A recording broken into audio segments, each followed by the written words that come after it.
Perkenalkan, saya Nafi Fauzia Kadiri Ramadanti, NIM 211021157 dari Universitas Dr. Subandi. Hari ini saya akan membahas tentang bahaya penggunaan nabza. Yang pertama adalah, apa sih nabza itu? Nabza adalah singkatan dari narkotika, psikotropika, dan zat adiktif. Istilah tersebut digunakan untuk merujuk pada jenis-jenis zat yang memiliki potensi adiktif dan dapat menimbulkan kerusakan pada kesehatan fisik dan mental seseorang. Bisa berupa zat alami atau sintetik. Meski dapat mengakibatkan kecanduan, nabza sebenarnya banyak digunakan dalam keperluan medis.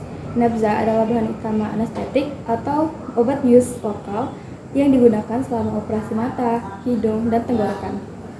Namun, banyak yang menyalahgunakan pemakaian nabza, sehingga dapat berakibat buruk bagi kesehatan. Nabza yang digunakan secara berlebihan dapat berakibat negatif bagi kesehatan, seperti gangguan jantung, hati, saraf, dan lain-lain.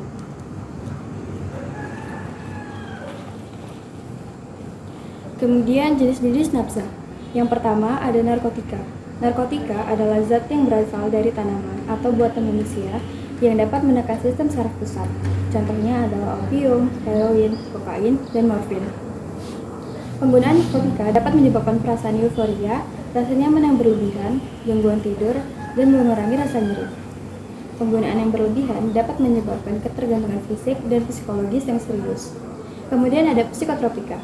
Psikotropika adalah zat yang mempengaruhi proses mental dan suasana hati seseorang. Contohnya adalah amfetamin, LSD, ekstasi atau MDMA, dan ganja. Penggunaan psikotropika dapat menyebabkan perubahan persepsi pikiran dan suasana hati seseorang. Beberapa psikotropika juga memiliki efek penenang atau merangsang sesuatu. Penggunaan yang tidak terkontrol dapat mengakibatkan ketergantungan dan kerusakan pada kesehatan mental. Kemudian ada zat adiktif. Zat adiktif adalah zat yang dapat menyebabkan ketergantungan fisik dan psikologis. Contohnya adalah alkohol, tembakau, obat-obatan resep yang memiliki potensi adiktif seperti benzodiazepin atau opioid. Penggunaan zat adiktif dapat menyebabkan perubahan perilaku, penurunan kognitif, dan masalah kesehatan serius seperti hati, kanker, dan gangguan pernafasan.